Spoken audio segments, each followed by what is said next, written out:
Welcome back to That's Entertainment. In this episode, we're looking at another of the presentations from the recent Hackathon event we conducted with the students at the Faculty of Engineering at the University of Porto. In this particular case, film students were given the task or goal of using film audience data to create business intelligence. Team Overcooking Spaghetti took an interesting look at a major problem facing the film industry today, which is piracy. Although a lack of time ultimately worked against them, these students came up with a great hypothesis and timeline that showed how they could in the future use the prototype they created to query and extract crucial metadata from a series of torrent files, giving a valuable insight into the data around the piracy of a particular movie. We are Overcooking Spaghetti, and our project is Movie Coast Guard. So our problem is piracy, and piracy in the movie industry has been steadily increasing, and there are not many tools available for tracking, controlling, and creating statistics regarding it. So our goal is to gather information from torrents, including their peers and subsequently their consumption patterns, and make a comparison with relevant values such as the movie's production budget and box office, and finally create a timeline. Our approach for this problem was to first get the top 100 most torrented movies from an API, extract relevant info regarding it, such as the info hash from the torrents, seeders, their peers, and the peers API and API addresses, and therefore their geographical location. Also give the user the possibility to say, oh, I want to search also for these movies. For example, for movies that haven't been released yet, or that have been released for a very short amount of time, which means that there are not many torrents available, but we want to measure how it evolves, the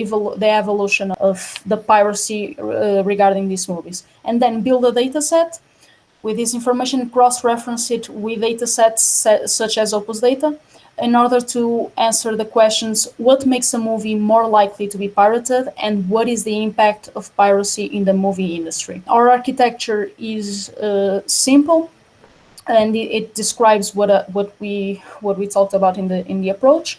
But I also wanted to emphasize that the objective of this architecture is to fulfill a bigger picture. Each run of our script that runs this project, returns a snapshot of the current state. If we run this script hourly, for example, it is possible to create a timeline in order to get a bigger picture of and record the evolution of the piracy for the movies we want to address. So we gathered all this information, and now we have what our project gives us is the information, and we also created some procedures to study this information. What conclusions have we reached? First, that what makes a movie more likely to be pirated? We noticed that the genres that are most pirated are action, drama, and adventure, and the peak seeders is 1600. We also found that the production budget is very unclear whether it's relevant or not, but notice that we don't have much data to make a very hard statement about this. We also try to make some assumptions regarding the production budget and the actual number of torrents being downloaded at the moment. As she stated, all this data was measured today at 10 a.m. So there were a peak of 1,600 seeders for a movie. In the action genre, it was the Wonder Woman movie, the last one. So since we took up the 100 most torrented movies, these are actually very recent movies. So we are talking about Godzilla vs. Kong, which kind of just released in about 2 weeks. It was hard for us to find and cross-reference that data with the Opus Data dataset, which was not so recent. So due to some of limitations and missing information, of course, that happens most of the times regarding data science. Instead of 100 good and fulfilled torrent. We just got like 37 with a complete set of information, which is not great, but we had to go with that because we hadn't much time to cure it. So moving on, that kind of gives us a small vision of what makes the movie more likely to be pirated. It's not really that astonishing, since the action genre is a really big genre, and there are many movies that are very well marketed in that genre. That makes for more interest in everybody, really, including hackers.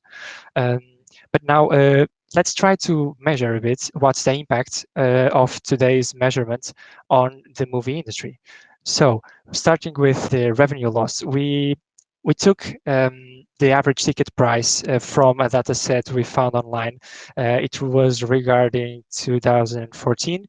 It had prices from all over the world. We calculated the mean, which is around $8 per ticket.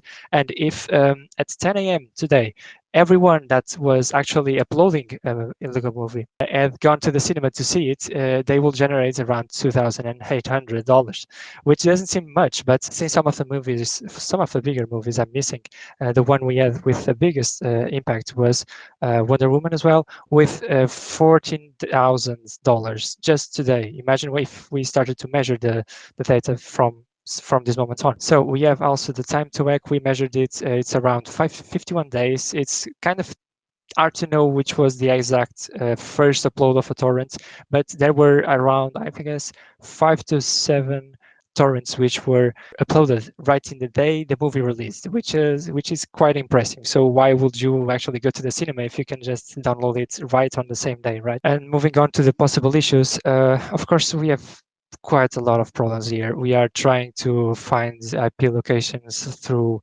the Seeders network, but VPN kind of cuts that off for us. It's hard to actually know if the people who download it viewed the movie or not, and if so, how many persons did actually see the movie, because one can download for the family, for example. So there's also kind of a lack of data, which is hard to get around. We would like to put our project running periodically in a server, so it could start collecting data and save it, and actually show real and complete useful information from these torrents. We prepared the script that runs our whole project once for a snapshot, and we could actually make that run periodically. And finally, we also implemented the location fetcher, which goes by IP and collects different locations. That's all. Hope you enjoyed our presentation. If you'd like to know more, please get in touch with me and I will pass your inquiries on to the students that put them together. And once again, I'd like to say a huge thank you to all the students and judges that took part in the hackathon. Coming up soon, we'll have our final 2 presentations focusing on other industry challenges that we identified. Until then, thanks very much. Bye-bye.